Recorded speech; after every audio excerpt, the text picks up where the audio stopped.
So, what are the magazine options for Ruger 1022s? Well, let's talk about it. So, the baseline magazine are going to be these 10 round rotary magazines, and they come with the gun. These things are definitively the most reliable option for Ruger 1022s. So they really figured this out. A lot of the attributes that people say about Ruger 1022s being so reliable, it's definitely has something to do with these magazines specifically. These things, obviously, they are flush fit in basically every gun. So you can see like that, they fit flush. They're very convenient for hunting. You can mount up a sling, whatever, and these things don't stick out a bunch. They aren't sticking right in your back. Sometimes these drop free, sometimes they do not, like that.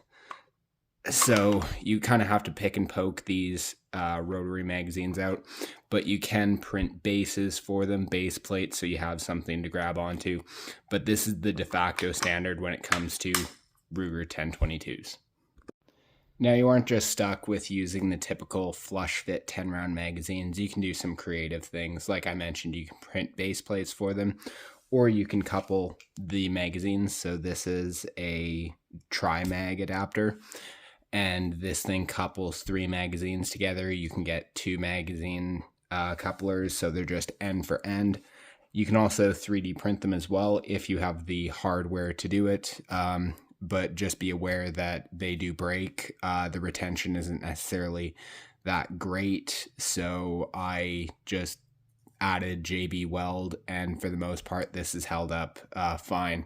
However, the first time I used this without using JB Weld or ensuring the fitment, these things have knobs that go into the front of the magazine and they break. Unfortunately, it's just kind of the belly of the beast when you're using 3D printed stuff, and somebody else printed this for me. I'm not an expert on 3D printing. Maybe there's something you can do to make them more reliable. However, I haven't had really good luck with durability when it comes to 3D printed stuff.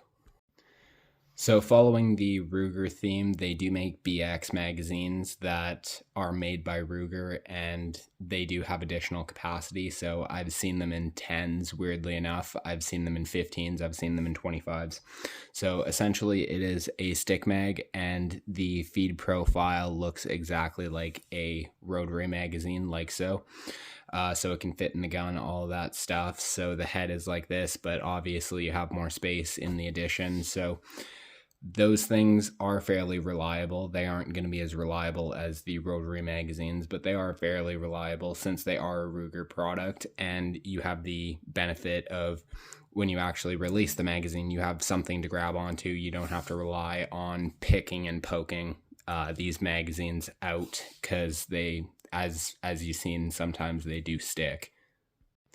So this is getting into the Canadian specific segment of the video, because there are different laws here specifically around 1022s, not with any other 22 rifles, but with 1022 specifically, because the magazines are classified as pistol mags, not rifle mags, because of the Charger pistols.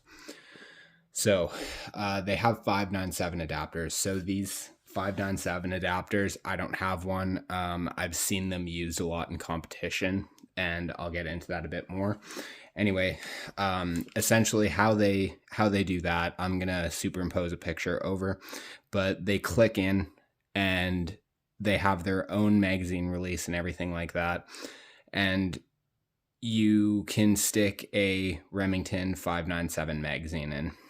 However, with those, like I said, I haven't seen a lot of good things out of them. I've seen a lot of malfunctions. You're using a magazine that wasn't necessarily intended for that purpose, and honestly, Remington has a colorful past. Let's just put it there. So the SBI adapters specifically, they're fantastic. The machining's fantastic. I have nothing but respect, and I really like the products of SBI.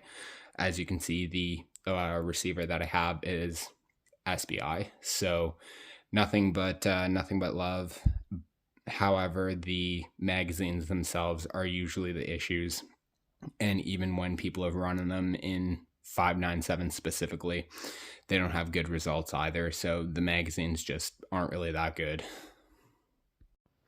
All right, well, I'll get into this long boy here. So this is an HC3R magazine. So these are 1022 magazines that were built in the US. However, in Canada, they import them for another rifle called the Delask Tough 22. So these things are different.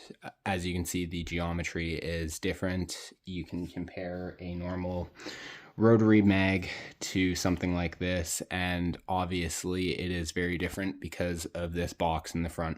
So this will not fit in a typical Ruger 1022. However, this just so happens to fit in SBI receivers. So these things are kind of cool, kind of neat. However, they are pretty complicated just for a magazine, because you have a stripper clip that removes from the back of the magazine, and they are interchangeable, blah blah blah. So you can load up 20 rounds in this thing. You can load that back into the back of the magazine, and you can top up the additional 5. This thing does have a thumb stud, which is very cool, very unique. And I'll go over the loading procedure because it is kind of different than a lot of other magazines that I've had experience with. So these magazines are what I use for competition, and believe it or not, I've gotten these things to be as reliable as rotary magazines, which is crazy to say, but you need to load them in a very specific way. And if you don't listen to how I load them, then good luck. You will go through thousands of rounds and still have constant issues and not know why. So these things are a little bit tricky, especially with the addition of the stripper clip. So the stripper clip, I don't even use it. I don't bother with the switching out the 20 rounds and then all of that stuff. Keep it as a spare in case you break it, throw it in the closet, whatever. So I will show you how to load this. So with the addition of the thumb stud, this is pretty easy. I'll fast forward this, but essentially you just thumb in round.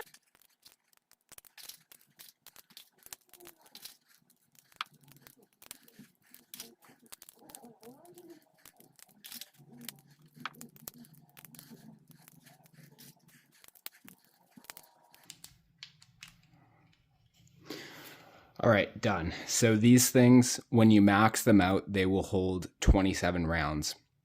However, you can load them to 26 and this trick still works. So with this, it is very, very mission critical on how these bullets point in relation to the feed lips. Essentially, you can see the curvature of the magazine. You can see that open slot. Essentially, all of these should be pointed kind of upwards, and the manual reflects that. So how do you ensure that that happens and everything is perfect? So what you do with the little bit of space that you have on the thumb stud, you push it down and you shake it upside down. And then when it's upside down, you let go of that. And that ensures all of these are pointed in the proper direction. And if you don't do that, you will guaranteed run into some kind of issue. So these things work. They can be very reliable. You just really need to know what you're doing when you load them. So in my experience, these things have been as reliable as the rotary magazine, which is kind of incredible. Even when I've used BX magazines in the past, they haven't been as reliable as these magazines. So hats off to HC3R. I don't know if they still make these magazines, but hats off to them. They really kind of figured that out. Definitely very complex for obviously just a magazine, but very, very cool design. It's cool that you have a thumb stud. It's cool that you can actually see through it. And it's kind of cool that it really helps the Canadian market. So that is kind of a long summation of a lot of the magazine options that are common and around. And if you have any better suggestions for me, if I missed something, please let me know and share your experience. If you've had good experiences with this or with BX magazines or even the 597 magazines, please let me know. I am curious. I'm always looking for better options. I'm open to things that are better. I'm not a Luddite. If something is better, please let me know. Thank you very much for watching and have a good one.